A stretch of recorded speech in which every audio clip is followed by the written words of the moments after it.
So what I'm going to create is a wild leaf foraged early spring salad with shed bacon, homemade shed bacon, which I'm going to take off the belly here, and a pigeon breast. So I'm going to show you in the next 2 minutes what I think is the wildest natural salad that I could put together this afternoon. It's mid-March and the foraging world is coming alive. I've got wild garlic that is foraged in urban parts of London here. The lesser celandine, I've got some chickweed, and I've got some wild chervil. I've got a Sussex wood pigeon that my brother shot that I've marinated in garlic, black peppercorns and coriander seeds. I've also got a bit of home cured bacon here that I've cured for 2 weeks from one of my brother's pigs.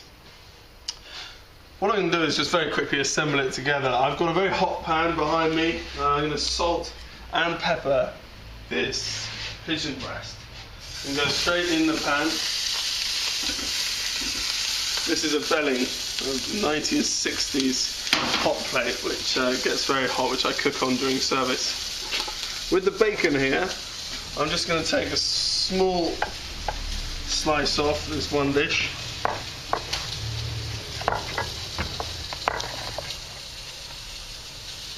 And these are my brother's pigs. So he breeds Gloucester Old Spot crossed with Tamworth, which give the pig a wonderful fat content in it.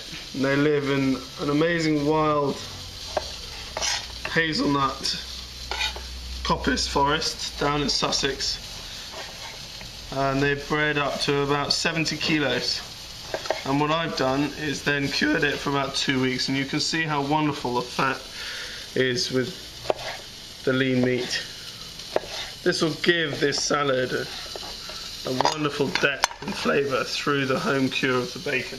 I'm going to add that to my pan with the pigeon and get some colour on it with it. The pigeon is going to take, at this heat, maybe 2 minutes to cook on one side and then a minute to cook on the other, and then I'll rest it for about 3 minutes after that. So then I can now think of assembling these wonderful different herbs. I like to keep things whole and wild, so I'm just going to put my knife through it so you can still see the shape of the leaf. I'm going to add hazelnuts to this to give it some texture. I'm going to add again salt and pepper,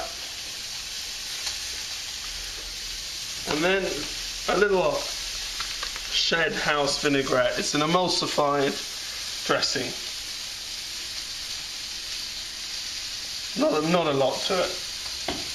It's got honey, vinegar, oil, salt and pepper, but the emulsification is what really counts. So I'm taking the pan off the heat. The bacon's crispy on one side. I'm turning the bacon over to cook and sear it on the other side. And the pigeon is then sitting on the inner side of it, which will help it take some residual heat off the pan. I'm going to rest that there for 2 minutes.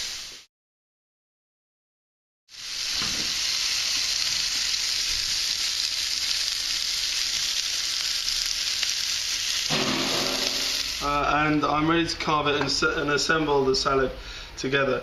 I like carving the pigeon down the length of the breast, especially for here at the shed where we share our plates.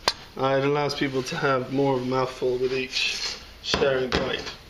So I've dressed the salad here with that dressing I spoke of.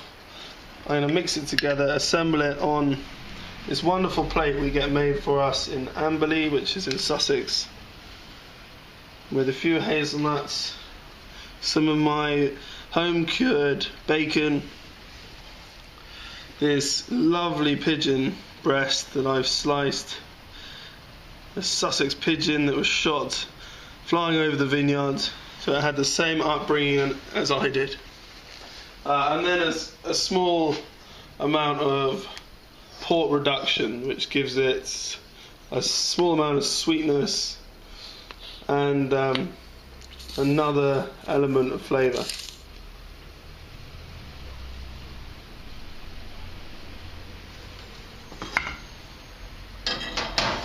And there we have it.